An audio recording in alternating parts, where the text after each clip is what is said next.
On this week's episode of Ride the Lightning, the Tesla unofficial podcast, Tesla held its Q4 earnings call, and as always, I've got the highlight clips from Elon Musk and the Tesla executive team, as well as analysis of all the big news from the event and more.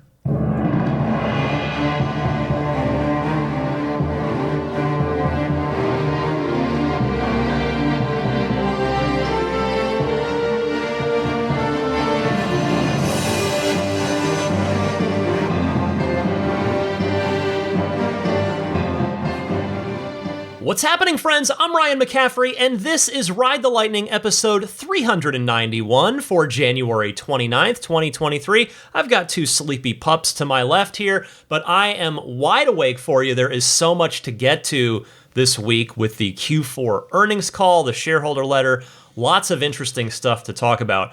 But real quick, I had forgotten to mention on last week's podcast after the Franz interview that I had the good fortune to visit Unplugged Performance while I was at the Tesla design studio interviewing Franz, because as you may remember from the interview that I did with Unplugged Performance co-founder Ben Schaeffer last year, Unplugged Performance and Tesla are, as Ben explains in the interview, by a crazy coincidence, they are neighbors in the same industrial complex in Hawthorne, California, just sort of within the Los Angeles area. And so after I got done with Franz, I had emailed Ben ahead of time, and he said, yeah, come on over. So I just walked over there because my flight wasn't until much later in the day. And their director, James Headland, he was nice enough to meet up with me. Ben was actually out of town, as it had turned out, but James was a super nice guy. He walked me around their whole very rapidly growing facility. They're in more than one building in that industrial complex now. And they are cooking up some really cool, I mean, you know about a lot of it, the racing parts, the other aftermarket accessories, the actual race cars like they take to Pikes Peak. And on that note, they're growing so fast that they're hiring. James, as we were walking around, was like, yeah, I cannot hire fast enough. I need anybody good. So he's talking about fabricators, builders, even he mentioned a seamstress to make, interior pieces. So if you are a talented person interested in making basically modified Tesla stuff or accessories, parts, even, modifying cars, drop them a line.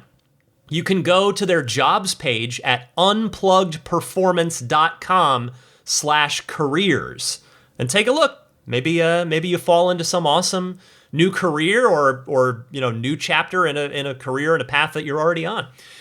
Real quick too, before I get to the shareholder letter and the earnings call, I hope all of you that are kindly backing me on Patreon at that ludicrous tier or higher, that's the $10 a month tier, I hope you all enjoyed this week's Lightning Round mini episode. I do those every single week for that tier and above on Patreon.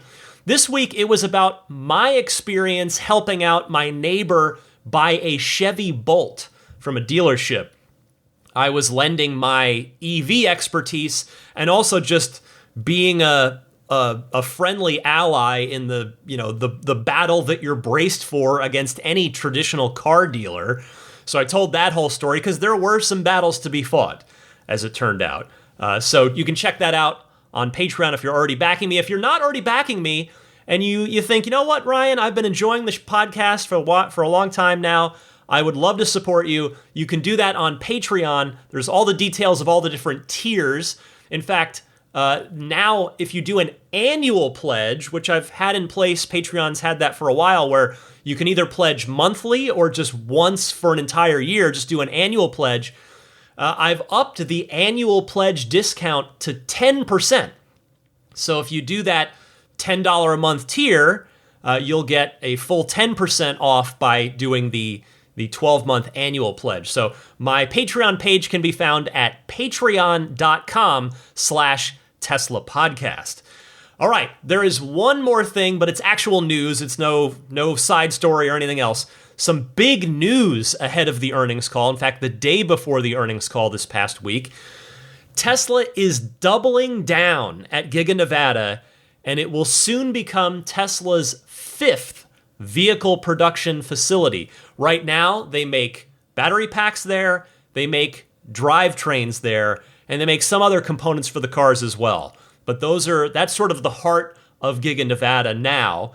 But and then, of course, by fifth vehicle production facility, I'm excluding Giga Buffalo in New York because they make superchargers and they make solar panels as well as the solar roof tiles. So the big announcement this week from Tesla and Nevada Governor Joe Lombardo, Tesla writing on its website, we will be investing over $3.6 billion more to continue growing Gigafactory Nevada, adding 3,000 new team members and 2 new factories, it'll be under one roof, a 100 gigawatt hour 4680 cell factory with enough capacity to produce batteries for 1.5 million light-duty vehicles annually, as well as our first high-volume Semi factory.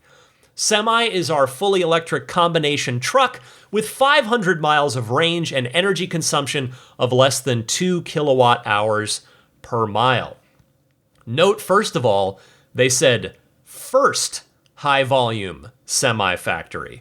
So I guess the long-term plan is to be making enough Tesla semis that you need more than one production facility to handle them all each year. I hope we get to that point. That would be amazing to get, as you've heard Elon say, I think it was brought up at the Semi launch event, that a semi truck, traditional, diesel combustion engine semi trucks they're only like 1% of vehicles on the road, but they account for something like, I'm not remembering the exact number, but it was something crazy like 20% or 25% of the total vehicle emissions. So the more Tesla semis, the more electric semi trucks out there, the better. But anyway, getting back to this Giga Nevada expansion, this is obviously a big deal, both financially with another $3.6 billion going in, but also figuratively, this is a big deal as well. Giga Nevada is now officially home to the Tesla Semi. It was unofficial before, but now it's official. And again, kind of to my point a moment ago, I wonder what the total annual production capacity for the Semi is going to be there. But of more interest to me, and probably of more interest to you, is the other piece of this, and that is the 100 gigawatt hour battery cell factory that will be making 4680s. And notice, by the way, they specifically called out that it's enough batteries for 1.5 million light-duty vehicles. I think they're doing that so that we have better context for it, right? I don't think it means that the Tesla Semi's 4680 cells won't be made there. Now, we know at the moment that the 4680s are not in the initial run of Tesla Semis, but they will be in time. And of course, in time, the 4680s that do go into the Tesla semis will be made in that building. It would, just makes perfect sense. And we know that the Semi has an absolutely gigantic battery pack, so it's going to require a lot of cells just to feed one single Tesla Semi. That battery pack, upwards of 900 kilowatt hours, or 9 times a Model S or Model X. Now, I suspect as far as light-duty vehicles, as Tesla phrased it, this 100 gigawatt hours per year is almost certainly going to feed the Model 3, which, as I've talked about, I expect to be transitioning over to the 4680s with that upcoming Project Highland revamp later this year. It's going to feed the Fremont-built Model Y. It's going to feed the new Tesla Roadster whenever it gets built, although that car will be a drop in the bucket battery cell-wise as far as cell production, even with the massive, massive battery pack that the Roadster is supposed to have. And most of all, I believe that the 100 gigawatt hours coming out of Giga Nevada of 4680 cells will feed the Generation 3 platform, the compact sedan and the compact crossover SUV. This is a cheaper solution, a more efficient solution, and arguably just a better solution overall than building an entire new facility to do these things somewhere else. It's great to see this, and I think this is only going to, it can't help but strengthen what I would call, in a good way, the symbiotic relationship that Giga Nevada has with the Fremont factory. They are within Tesla Semi range of each other, and that's been a lot of the testing that's gone on over the past 4+ years, 5 years of the prototype Tesla semis is making parts runs back and forth between Giga Nevada and the Fremont factory. All right, so that big news preceded the shareholder letter and the earnings call. So then we get to that day. It was this past Wednesday. I'm going to start, as I always like to, with the Q4 shareholder letter. I'll give you the highlights and some analysis from that before we move to the audio clips from the earnings call, which, as always, I've pared down for you into the key highlights.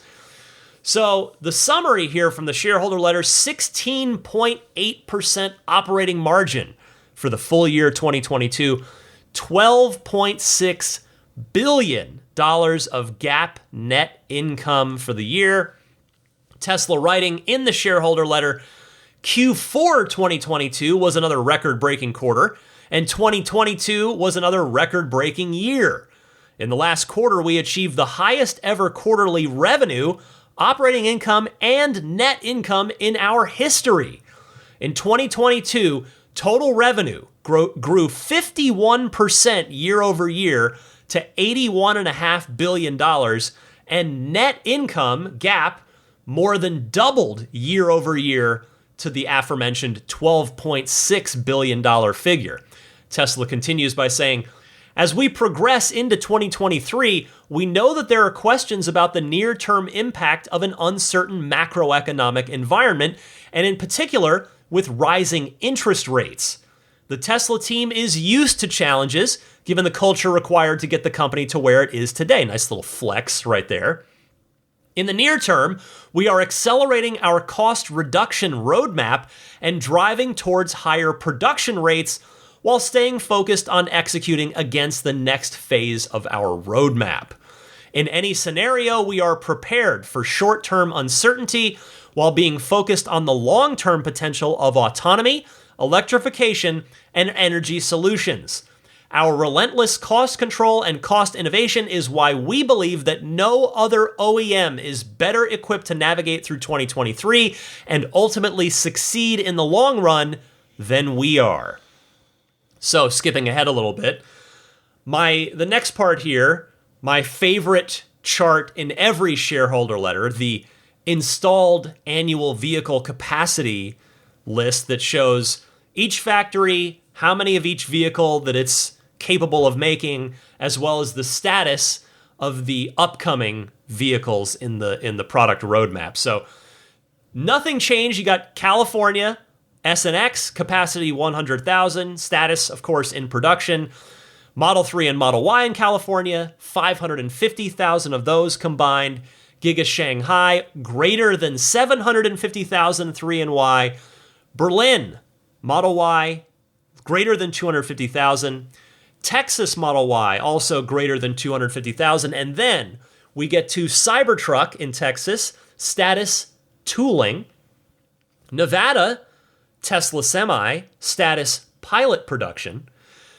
TBD, although we have been told, whether maybe the plan will end up changing, but the last we were told, the Roadster will be built in California. But TBD under location, you have the Roadster listed still in perpetuity as in development. And then once again, Robotaxi and others listed as in development. So the only change there has the Tesla Semi moved to pilot production. As I was alluding to there a moment ago, the Roadster sadly seems like it's not going to move off of that in development status for a while, but at least Cybertruck should move to pilot production in a couple more shareholder letters from now. It will not be long at this point. Further skimming down the shareholder letter for the highlights, this full self-driving beta number might be new. Take a listen to this.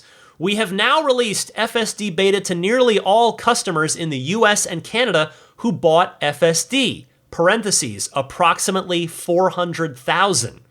This is an important milestone for our company.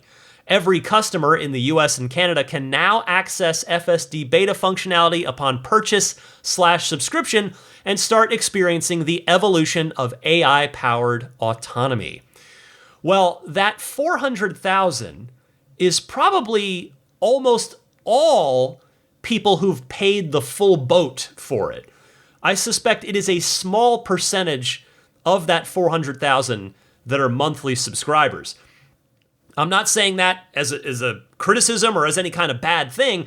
I just say that because the monthly subscription option is fairly new, whereas there are a lot of folks out there like me who've had FSD paid for 3, 4, 5 years now after buying it back when it cost a lot less than the $15,000 that it does today.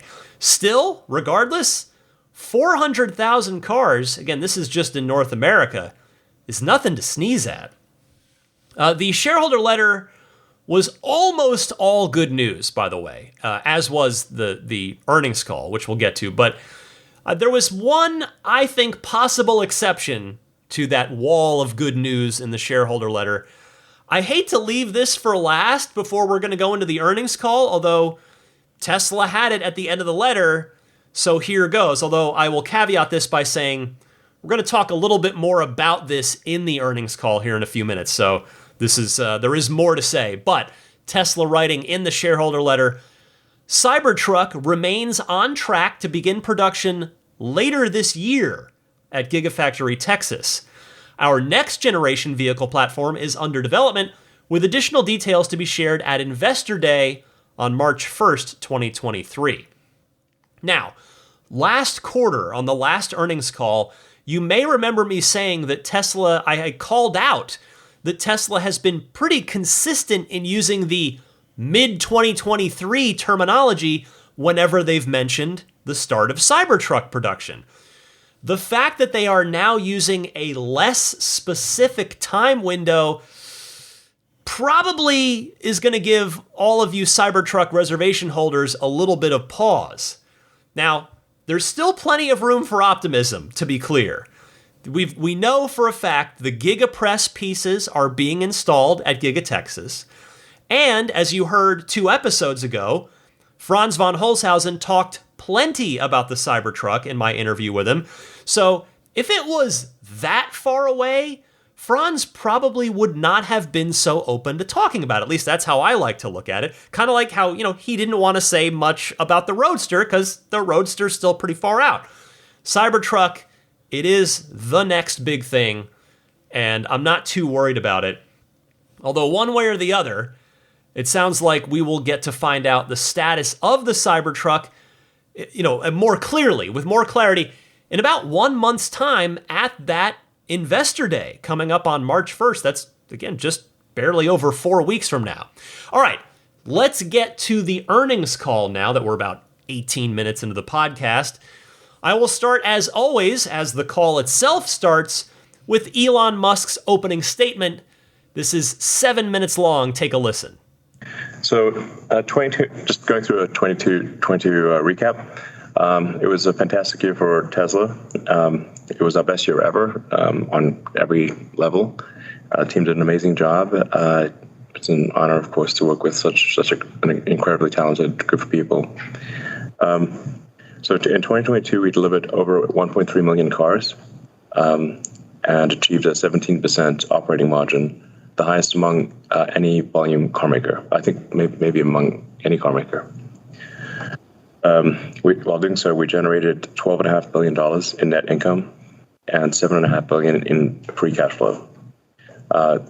Importantly, the Tesla team achieved these records despite the fact that 2022 was an incredibly challenging year due to forced shutdowns, very high interest rates, and many delivery challenges. So it's worth noting that all these records were in the face of massive difficulties. A credit to the team for achieving that. The most common question we've been getting from investors is about demand.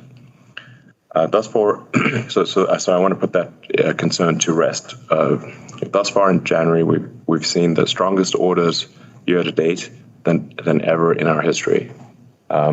We currently are seeing orders at almost twice the rate of production. So I mean that's hard to say whether that will continue at twice the rate of production, but the orders are high, and we've actually raised the Model Y price a little bit in response to that. So we think demand will be good despite probably a contraction in the automotive market as a whole.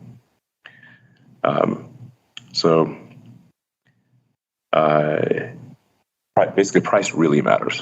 I think there's just a vast number of people that want to buy a Tesla car, but can't afford it, and so these price changes really make a difference for the average consumer. It's sometimes for people who are have a lot of money, they sort of forget about how important affordability is. And it's always been our goal at Tesla to make cars that are affordable to as many people as possible. So I'm glad that we're able to do so. So I think it's a good thing, all things considered. We're also making very good progress on cost control, and we're seeing the costs of production in Berlin and Austin drop commensurate with the growth in production, so as you'd expect. So, with respect to Autopilot, as of now, we deployed full self-driving beta for city streets to roughly 400,000 customers in North America. This is a huge milestone for autonomy, as FSD beta is the only way any consumer can actually test the latest AI-powered autonomy.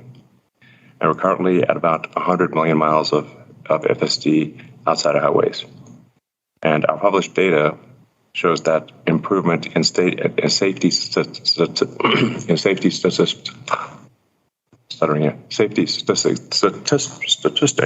is very clear.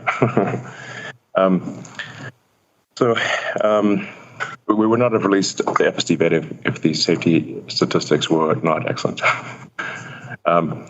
Regarding batteries, the production rate of 4680 cells reached 1,000 cars a week at the end of last year, and we're increasing capacity for 4680 cells by another 100 gigawatt hours, as announced at Giga Nevada yesterday.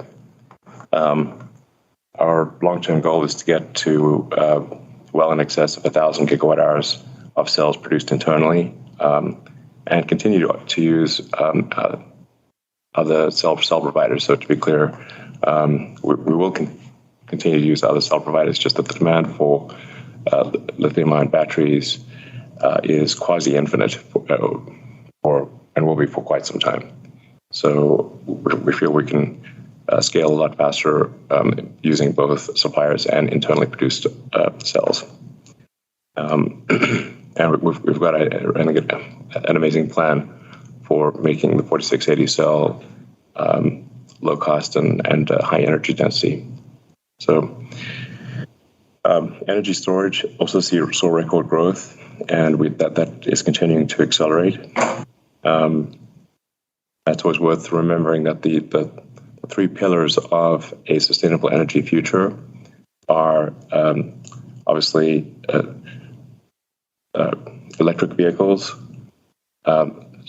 solar and wind, and then the third key item is stationary storage to store the energy from solar and wind, because obviously the sun doesn't shine all the time and the wind doesn't blow all the time. So if you have those three things, you can convert all of Earth to a fully sustainable situation, many times over, actually. So I would like to just make it clear that there is a path to a fully sustainable future for humanity, and our goal at Tesla is to accelerate progress on that path as much as humanly possible. So Yeah, so we were obviously ramping up Megapack production, and we expect it to grow at a rate quite a bit faster than our vehicle output. So, in conclusion, we are taking a view that we want to keep making and selling as many cars as we can. We believe we can keep pushing for strong volume growth while retaining the industry's best operating margins. As we mentioned many times before, we want to be the best manufacturer. But really, manufacturing technology will be our most important long-term strength. So, and we'll talk more about our upcoming plans at the March 1st Investor Day. And lastly, I want to once again thank all of our employees for delivering another record-breaking year. Congratulations, guys. Well, you certainly love hearing best year ever on every level. I mean, it doesn't really get better than that, does it? That's about the most awesome thing he could possibly say to describe the year that's just been completed. That is a very, very impactful statement. Now, other takeaways from Elon's opening statement, which, by the way, maybe we should start, we got the Super Bowl coming up. Maybe we should start betting on the length of the Elon opening statement on each earnings call. Kind of like how you can bet on the over-under for the national anthem, of how long the national anthem's going to be at the Super Bowl. All right, anyway, it's definitely good to hear that Elon values affordability even more than profits. That is, something that I think he might have had a hard time convincing people of over the last couple of years. But now with these big price cuts, it is nice to see him reaffirm that. And I'm glad he took a minute out of his statement there to address how important it is for people to be able to afford Tesla's cars. I mean, it's not new. He's said this in the past before, but more recently, he has obviously heard the complaints from folks out there who ended up on the wrong side of this big price cut. And again, I'm not saying those folks don't have reason to be upset, but you heard Elon kind of, I guess, indirectly comment on that when he said that the big price cut is, quote, a good thing, all things considered. In fact, it's not a surprise to hear him say that orders are now coming in at twice the rate of production, which I suspect has to mean that the wait times are going to go back up again soon. Hopefully not to the 1 year backlog that on the Model Y that was happening for a while, but wait times may very well be going back up very, very quickly. Also, I'm getting ahead of myself a bit here, but I didn't realize until after I listened to the entire call that nobody asked a question about when the Model 3 long-range dual motor is going to come back on the menu. It's been a while now. It's been off menu for a few months at this point. I mean, Tesla, in fact, more than that. I think was it last summer? I want to say that, I think it was last summer. Anyway, Tesla must have plenty of LFP battery packs in order to supply those base model orders, since, we just know that statistically, the performance models of any of the Teslas, but particularly the high volume cars, the 3 and the Y, the performance versions do not account for a large percentage of orders. If I were to guess, this is an educated guess, I think it's probably 10% of orders, though admittedly it is just a guess. I don't know the real number, but anyway, it's also neat to hear that they now have 100 million miles of, and I'm glad they specified this, non-highway full self-driving beta data, meaning actual city street usage.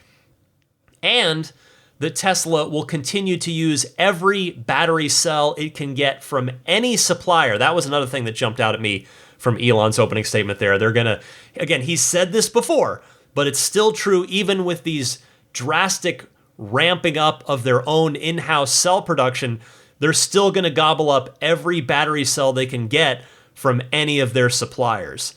That's a good sign for the continued growth of Tesla and hopefully the continued affordability of Teslas and of electric vehicles. So all in all, lots of positivity in here, although I do have one bit of, I'll say, not unexpected bad news to break for all of you. in just a little while. I hate to tease a bad thing like this, but you'll know it when you hear it. It's coming up a little later on. First, let's stick with some good news. Let's get to some of the retail investor questions that made it onto the call by way of getting upvoted on say.com ahead of the call. The first clip I'd like to play for you here is regarding Elon's, shall we say, newfound political activity on Twitter. The specific question within this most upvoted comment from the retail investors on say.com was, it involved that as the setup, but the ultimate question was, does Tesla track brand favorability?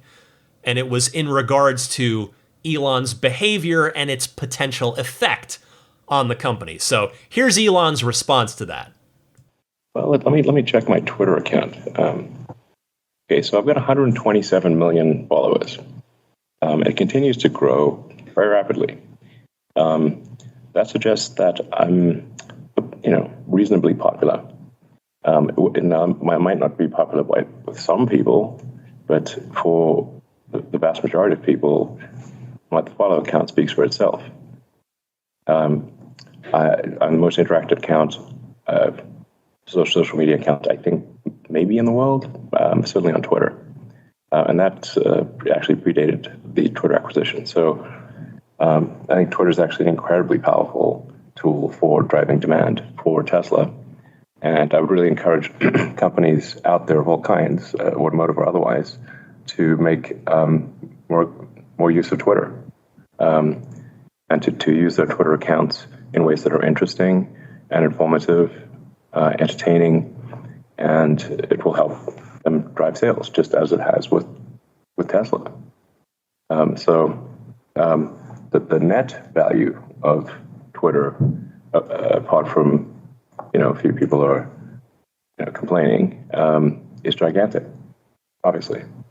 Well, maybe you had a different read on this than I did, but it sounded to me like Elon was basically advocating for Tesla fans to effectively advertise Tesla for free on Twitter, the platform that Elon owns, which would make Twitter in turn very valuable to Tesla. So really, I don't think he particularly addressed the question, which is unfortunate.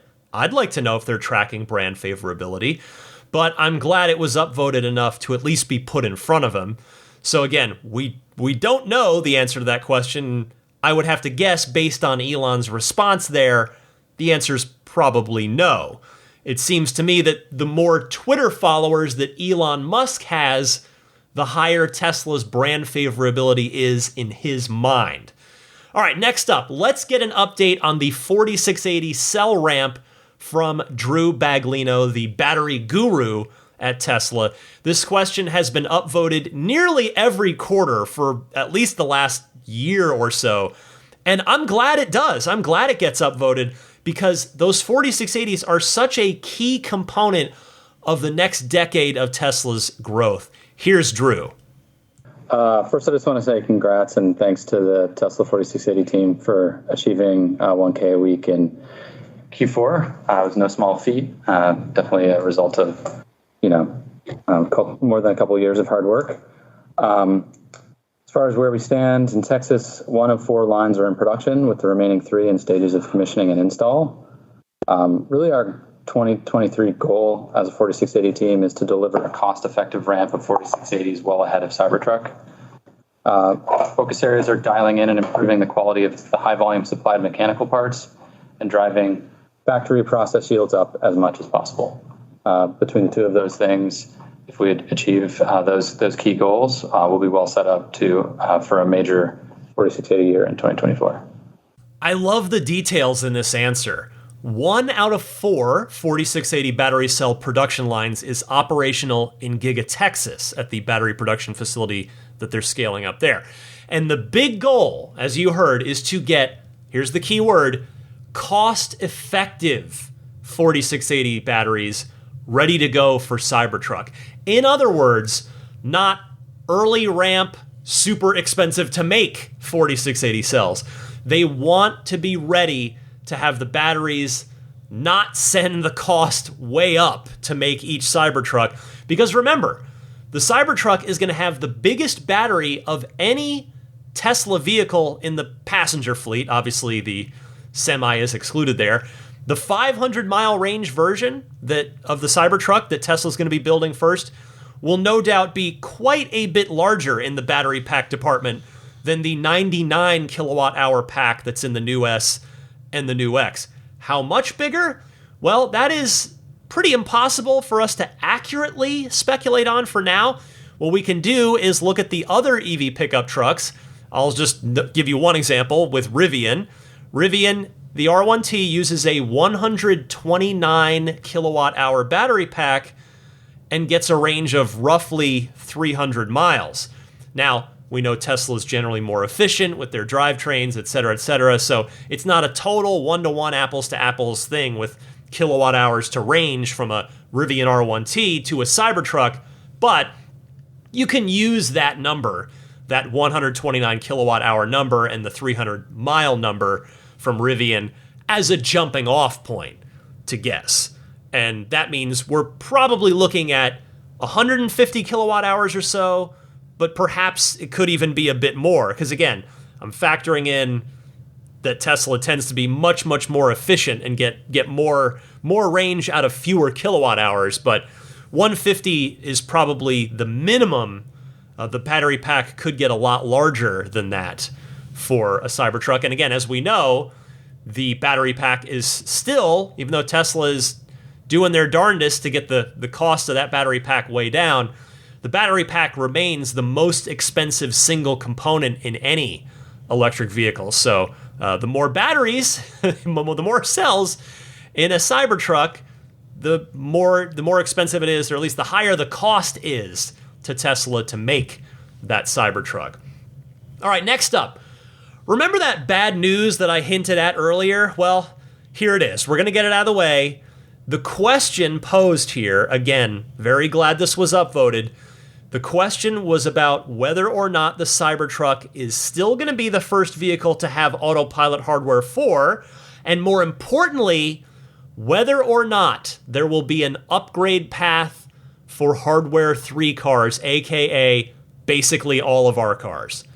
Here is Elon Musk's response to that. Cybertruck will have hardware 4, and typically, for 2023, Cybertruck will not be, a significant contributor to the bottom line, but it will be in next year. So it's an incredible product. I can't I can't wait to drive it personally. It will be the car that I drive every day. Actually, I'm wearing the T-shirt with the smashed glass.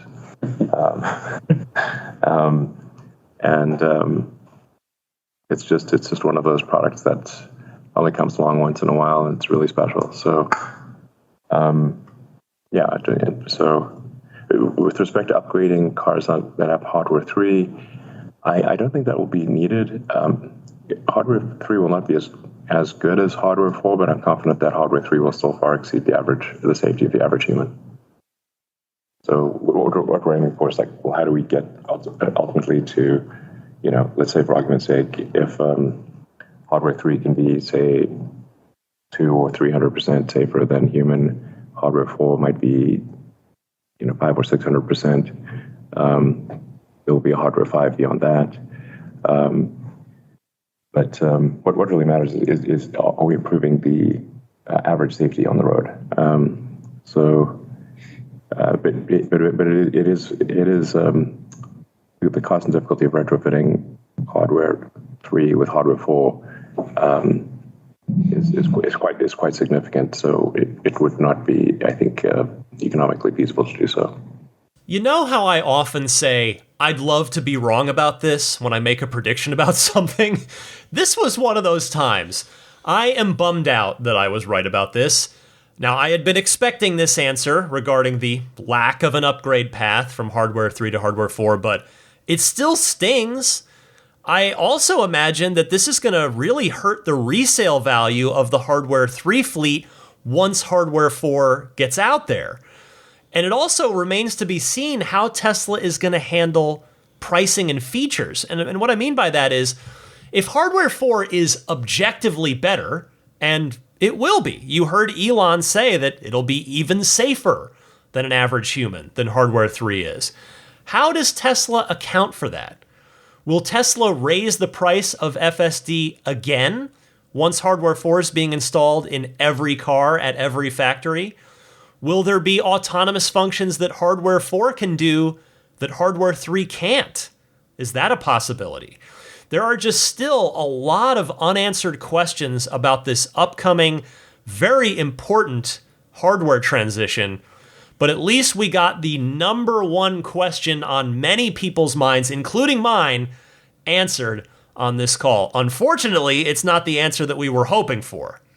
All right, next up, remember the caution flag that I raised from the shareholder letter at the beginning of the show about the vaguer timing for the start of Cybertruck production? Here, Elon was asked directly by enough retail shareholders who, again, upvoted the question about this very thing. So here is Elon speaking to it himself rather than it being a line item in the shareholder letter. We do expect production to start I don't know, maybe sometime this summer. But I always try to downplay the start of production because the start of production is always very slow. But it increases exponentially, but it's always very slow at first. So I wouldn't put too much stock in start of production. It's kind of when does volume production actually happen, and that's next year.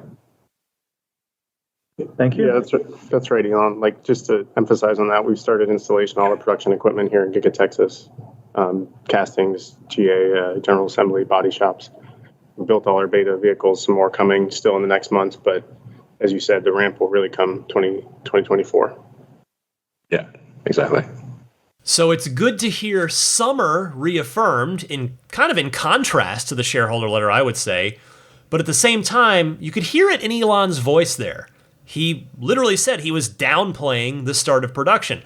But Drew parachuting in with some welcome details, talking about how the factory's being prepared and that the beta vehicles have been built.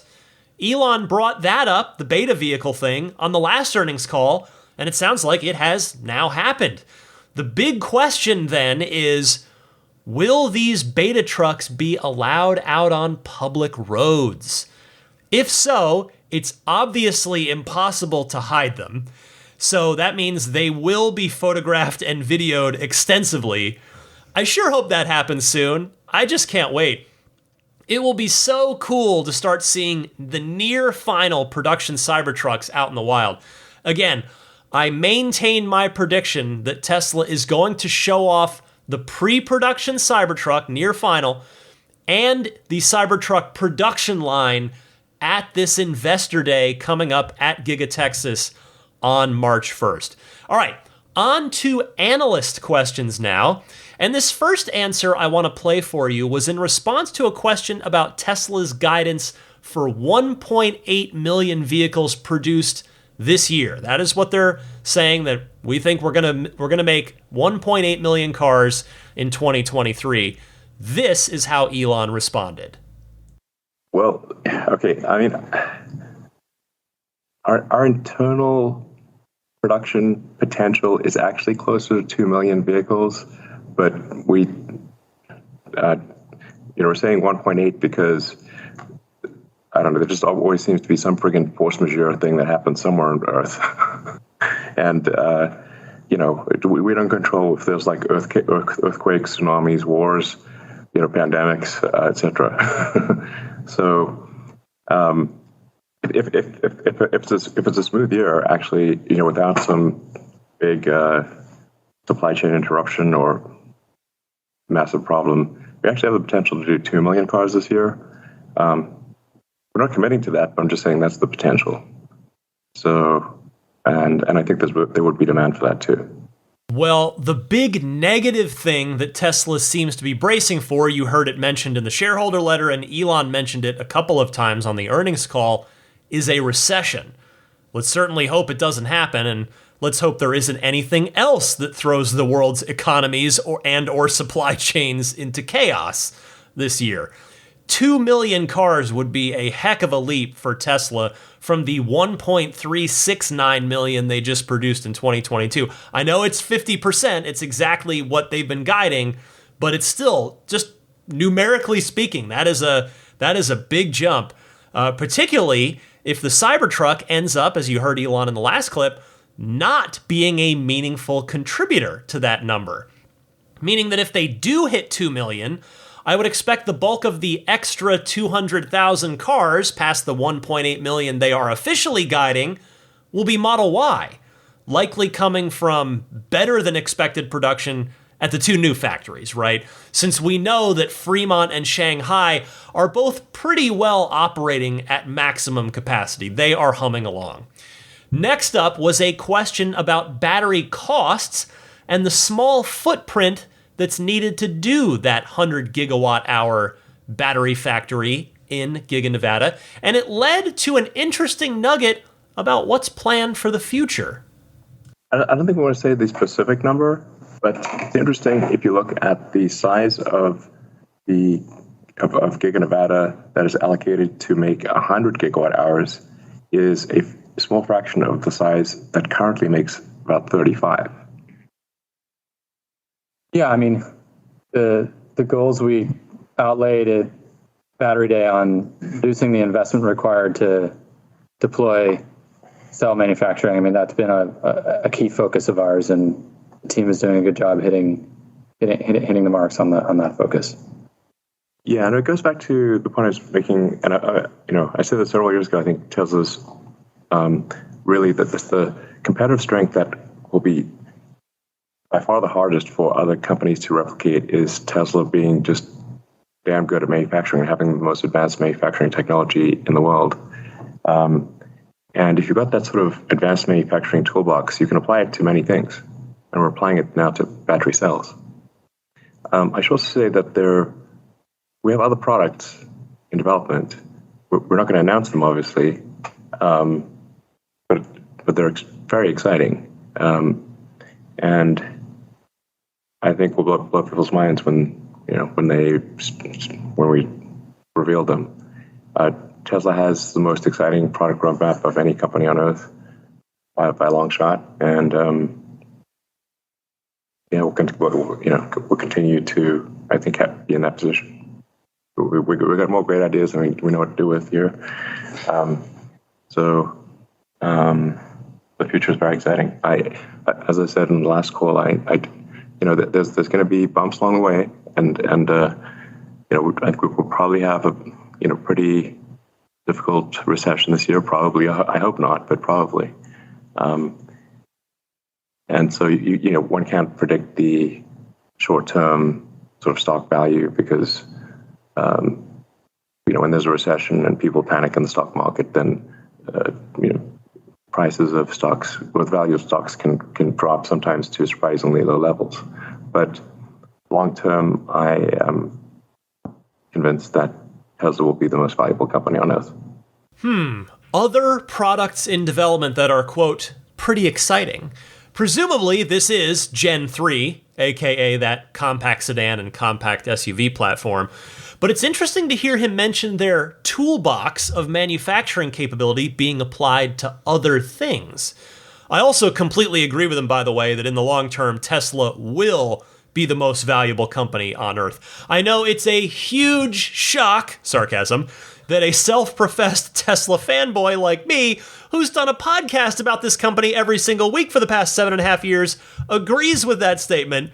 But in all seriousness, I just don't see how they're not on that path.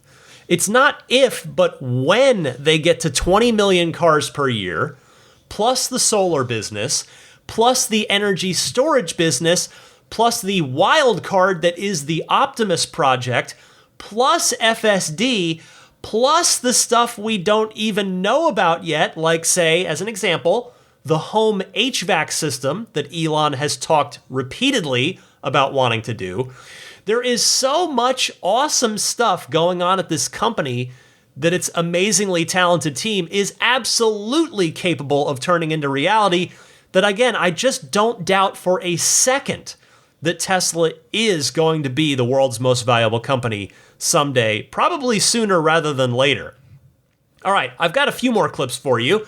Next up, Drew and Elon wrestle with a question about what all of that new 100 gigawatt hour 4680 cell capacity out of Giga Nevada will be used for. They're not all going in, that's not all 100 gigawatt hours going into the Tesla semi-trucks, is it? I don't know. This is a bit too much guessing at this point. Yeah. But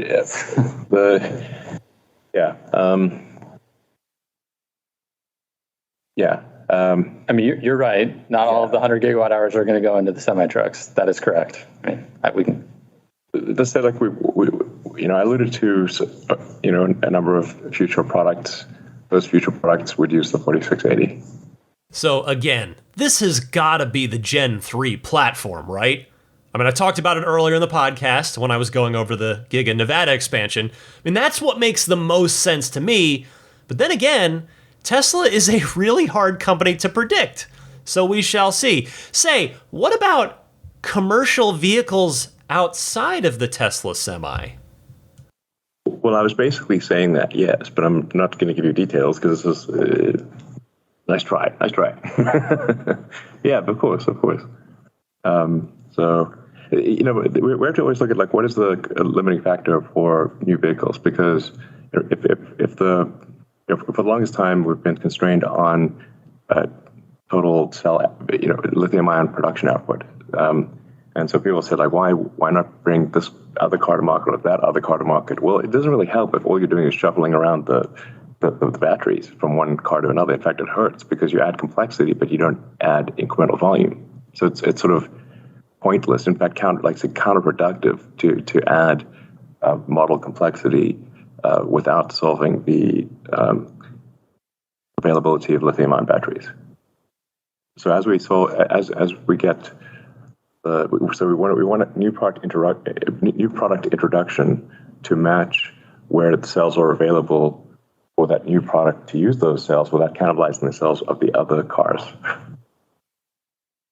That's the actual limiting factor for new models, not anything else really. Okay, so you can let your imagination run a bit wild on this one.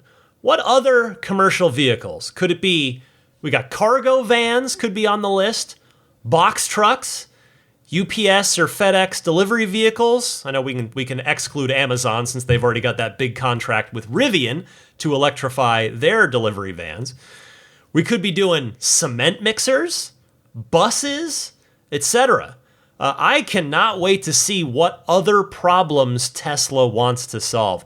I'll tell you this, I wish they could get a contract to do a new fleet of postal delivery vehicles for the USPS, but instead we're getting some kind of weird mobile on that one. And if you don't know what I'm talking about, Google it. Look up the new electric USPS delivery vehicle. It is very strange, very strange looking. Anyway, the final clip that I have for you this week is about the recent price adjustments. How does it change the competitive landscape? And who is Tesla's big competitor in the next 5 years? I was with the Tesla Autopilot AI team until late last night, and we're just asking. I was just like, so who do we think is close to Tesla for a general solution for self-driving? And we still don't even know really who would even be the distant second. So yeah, it really seems like we're. Right now, I don't think you could see second place with a telescope. So, or at least we can't. That won't last forever. So, in 5 years, I don't know. Probably somebody's figured it out. I don't think it's any of the car companies that we're aware of. But I'm just guessing that someone might figure it out eventually. Yeah. I mean, beyond that, Elon, like in the vehicle space, even though the market's shrinking, we're growing, and EVs have doubled almost year over year. So, like, whoever keeps up with the trend of EVs is going to be your competitor. And, the Chinese are scary. We always say that. But like, a lot of people always look at the, EV market share, but we always look at it as how much of the total vehicle space do we have? And we're just going to keep growing in that space. There's 95% for us to go get. Yeah. And I do want to say, like, I think we have a lot of respect for the car companies in China. They are the most competitive in the world. That is our experience. And the Chinese market is the most competitive. They work the hardest and they work the smartest. So a lot of respect for the China car companies that we're competing against. So if I were to guess, it would probably some company out of China is the most likely, to be second, to Tesla. But we are the Tesla China team is winning in China. And I think we actually are able to attract the best talent in China. So hopefully that continues. So yeah, super fired up about the future, and it's going to be great. I think Drew has the right focus here, and that is on the overall car market, that other 95% of the car market. That's who these price cuts go after, not the 5% of the market that's trying to compete in the EV space. Because at the end of the day, it's all about getting more people out of an internal combustion engine vehicle and into an electric vehicle, not about getting somebody from one EV into a different EV. And Elon might be right about China, because as an overall car market, the Chinese car market, is ahead of both the North American, definitely the North American, but also the European car markets in terms of taking electric vehicles seriously. I mean, Tesla's basically dragging everyone in those latter two markets along, kicking and screaming. China is actually putting up a legitimate effort, even without Tesla Shanghai doing its thing. But Tesla is clearly still very well positioned to be the worldwide leader in the EV space when you look at it. If nothing else, their scale, when you look at their scale. Tesla is scaling in a way that really no one else can until they start building and operating their own battery factories. That is the secret sauce to this whole scale, EVs at scale thing. I mean, I could go on, but that's the conversation ending reason right there. And that's the end of this quarter's earnings call. By the way, ahead of the earnings call this week, so early in the week, I had polled the Ride the Lightning audience to ask all of you what you thought the big topic on this week's earnings call, this past week's earnings call, was going to be. You said, in fact, 67% of you, 2/3 of nearly 200 voters, said the price cuts, with 25% voting for the Cybertruck status update. I would say that the 2/3 of you who did vote price cuts were right.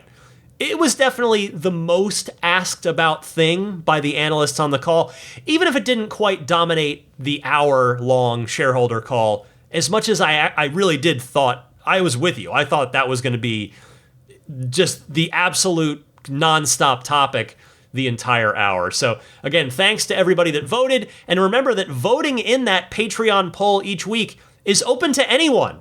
You don't have to be a Patreon backer, so you can look for the new poll. It typically goes up Tuesday nights, again, on patreon.com/Tesla podcast.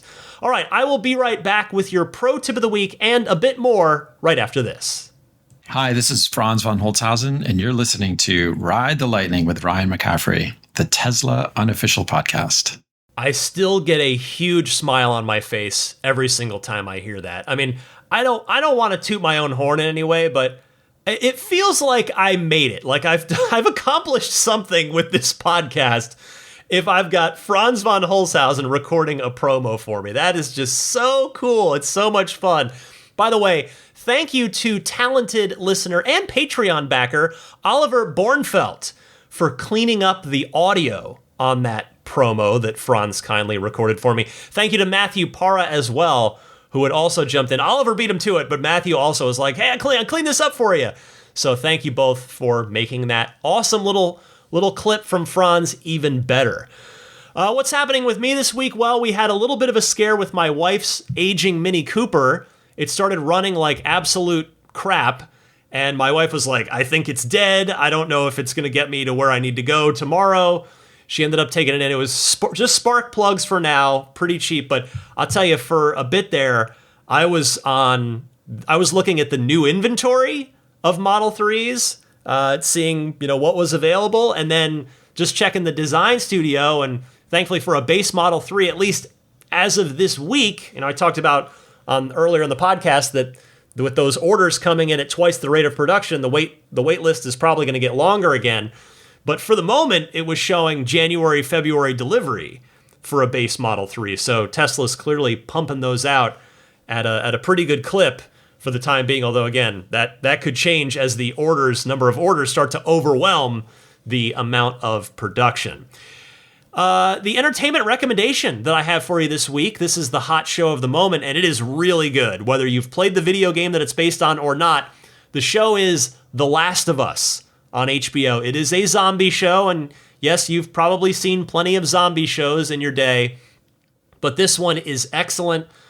The leads are Bella Ramsey playing Ellie, who you'll find out in the first episode why she is significant.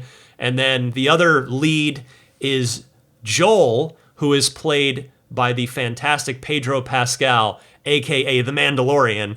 And boy, the first couple episodes are tremendous. And what I've heard from colleagues who've seen the whole series, who've done the review, they got the screeners from HBO, that episode 3, which is the one that's up this weekend right now for, or tonight, depending on when you're listening to this, the show airs on Sunday nights. Episode 3 is supposed to be like an incredible, like the best episode of the season. So do check that show out, whether you've played the video game before or not. It is very, very good. Also very good is this week's Pro Tip of the Week. It comes from Matt in Los Angeles. Hi, Ryan. It's Matt from Los Angeles again. I wanted to give a pro tip suggestion for Model Y, S, and X owners, since those cars suffer from a low-frequency, rumbling, boomy type sound when driving around. The entire trunk lid basically acts as a giant subwoofer cone, bobbing up and down slightly as you drive around, with a stock rubber gasket that it comes with. It's kind of smushy. It's a sound that always bothered me in my Model S. But I found a great video by a YouTube user, I Love Coffee, that explains how to improve it in the Model Y that I just picked up. You basically buy 5/16-inch vinyl tubing from a hardware store, and then you lubricate it with a 303 brand UV protectant spray or wipes, and then you slide those pieces of the tubing inside the rubber gasket surrounding the trunk opening. There's like these little holes about every foot or so in the gasket, and you cut the tip of the tubing on an angle to help you get them in there. It basically provides a stiffer seal against the trunk lid, and it keeps it from moving up and down as much. The trunk had a little bit of effort closing at first, but after a few minutes, the opening and closing returned to normal. And now, the thumps of the suspension travel can still be heard through the floor of the car, but the boomy, bassy kind of resonant sound that used to come with it from the trunk lid is greatly reduced, and it makes the car sound much quieter and feel more solid. I'm very happy with the improvement, and it was inexpensive and fairly easy to install, so I'd highly recommend it. Thanks, man. Thank you so much for sharing that one, Matt, because I have to confess, as a Model 3 owner, I wasn't aware of this one. So I am happy to pass this along to all of the S, X, and Y owners out there who can benefit from it. And if anybody else out there listening to this right now has a good pro tip of the week, something that's not super obvious, some little shortcut or what have you, life hack that you've found that enhances your Tesla experience, please call in with it. Send it in to me so that I can share it with everybody else. You can dial in using the Ride the Lightning hotline, which actually I should just mention anyway. I don't have time to do any calls this week, as is often the case with the earnings calls, because the earnings call takes up the whole show. But you can call in either with a just regular call if you want to respond to something either that you heard me talk about or something from the earnings call or shareholder letter. Drop me a line, and it's also the same way that you submit those pro tips of the week. So you can either call in and leave a message anytime, day or night, on the Ride the Lightning hotline.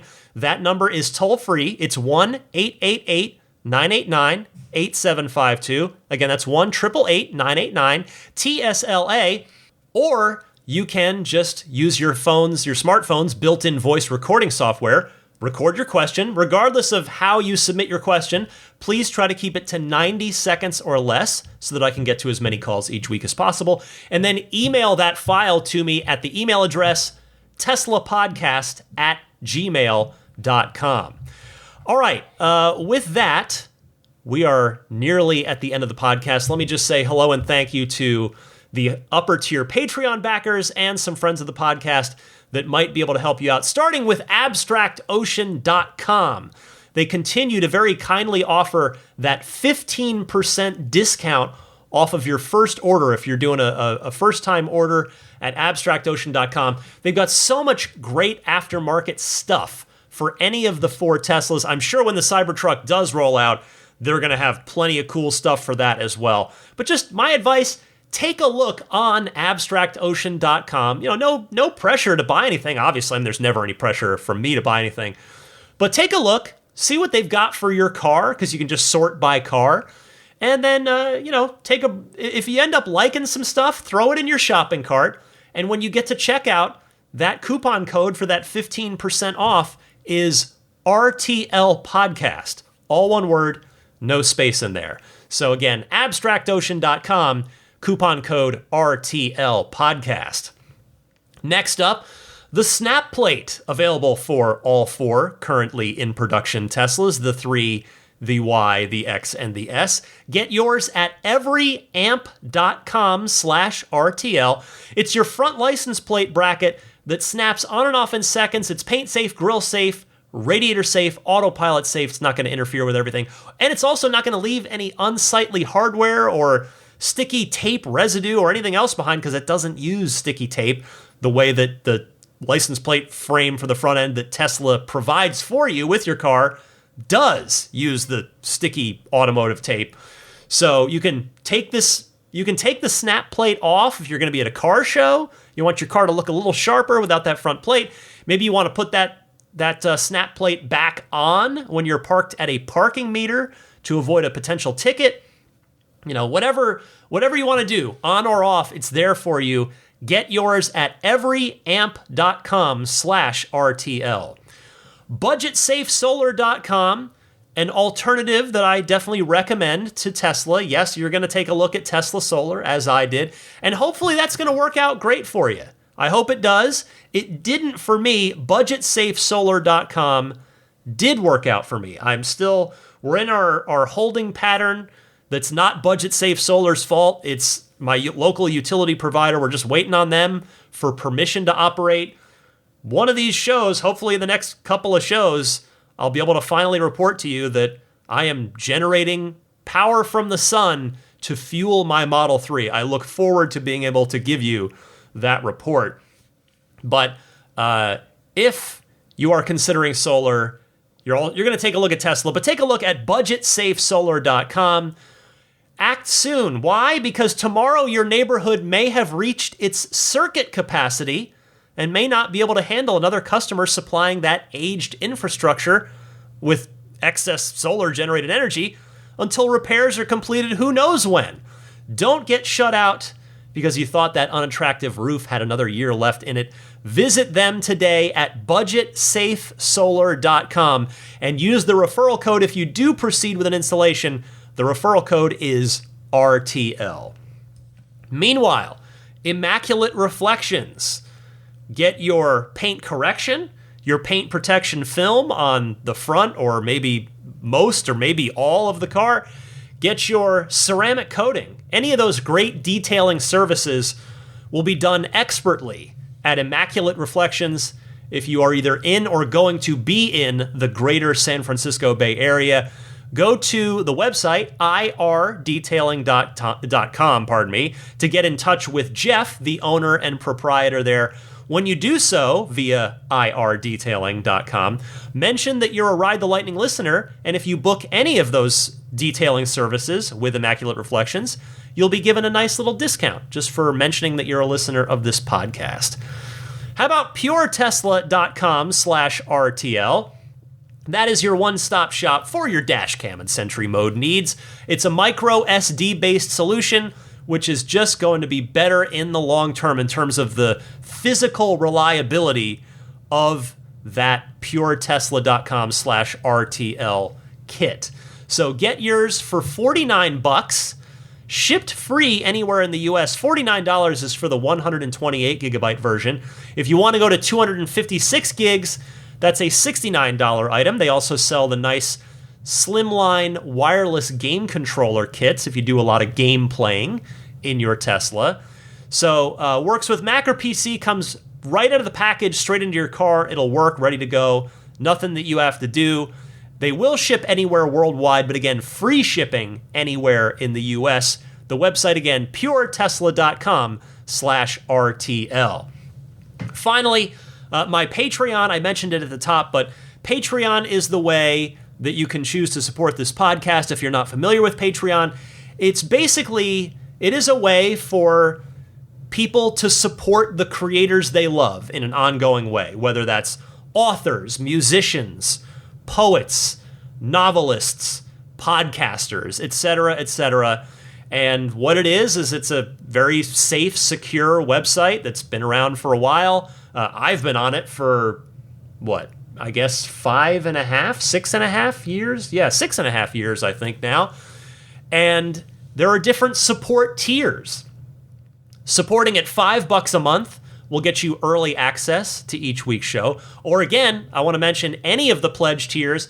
I've now upped that annual discount to 10%. So if you do the annual pledge, you'll get 10% off. So like doing the $10 a month, that ludicrous tier that'll get you the early access and that weekly bonus mini episode that there are now over 30 of. And anytime you join the Patreon, you instantly get access to the entire back catalog, all 30-something of those lightning round mini episodes.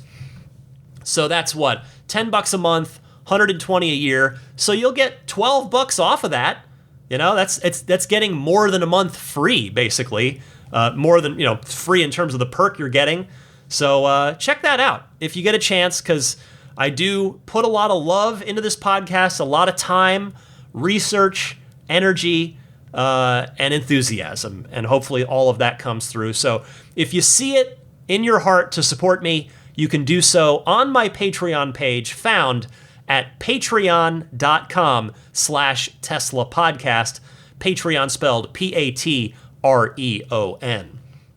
You can get this podcast anywhere podcasts are available, which means most of the major podcast services, including Apple Podcasts, Google Podcasts, Stitcher, TuneIn, and Spotify. Those two are available. You can listen natively to this podcast right in your car.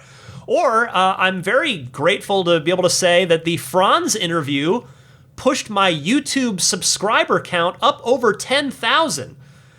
I feel like that might be the most subscribers any channel has where there are no actual videos on the channel.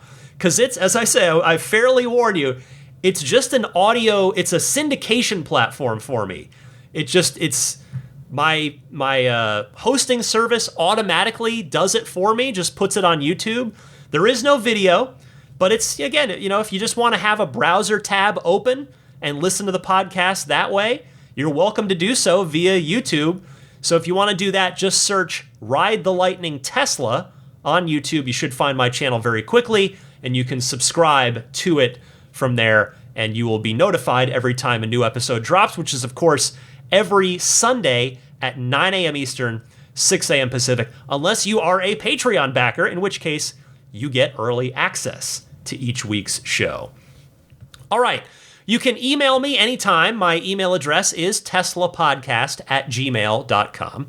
You can follow me on Twitter and Instagram if you're on either of those social media platforms and you'd like to follow what I'm up to on there.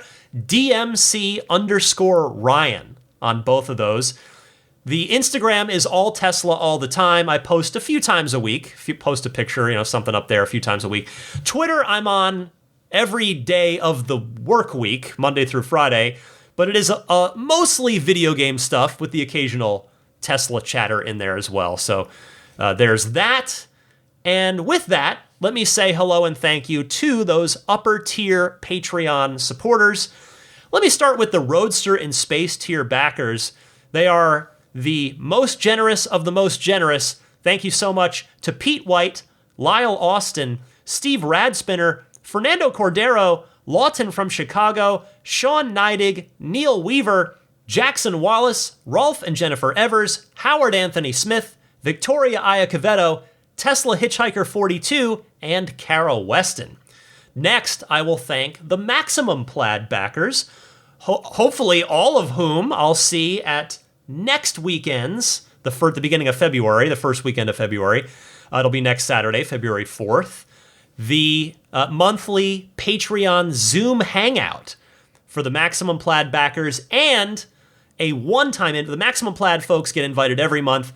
Anybody that makes a new pledge to the Patreon or upgrades their pledge gets a one-time thank you invitation to one of those Zoom Hangouts.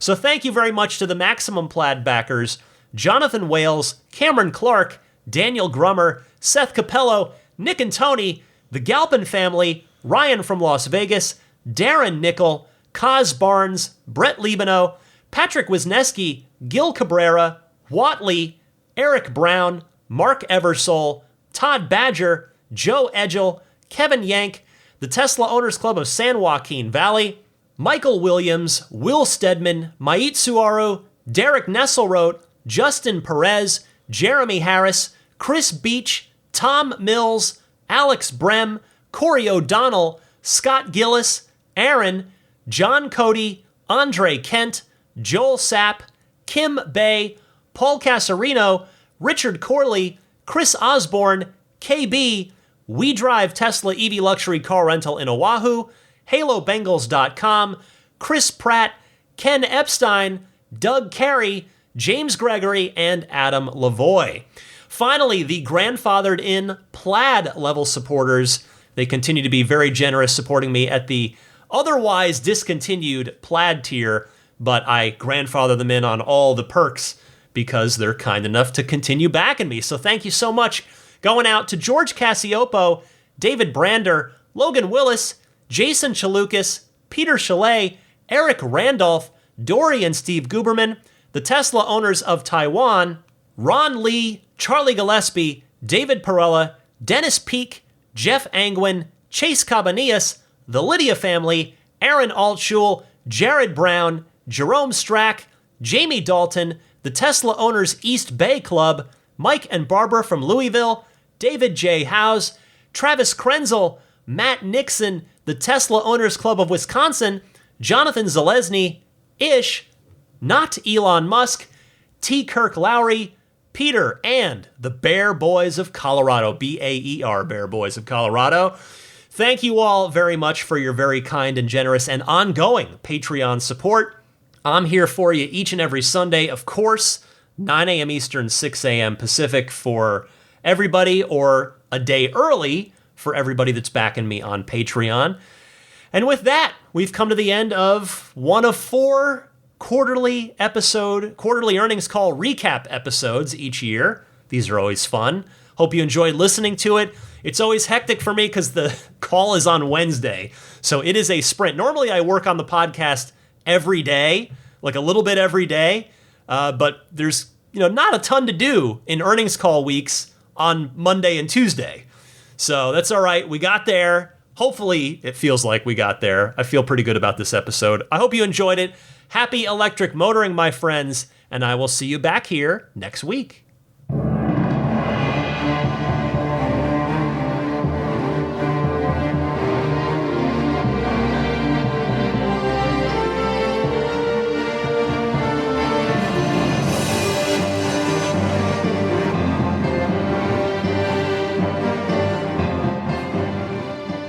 I mean, I think a Tesla is the most fun thing you could possibly buy ever.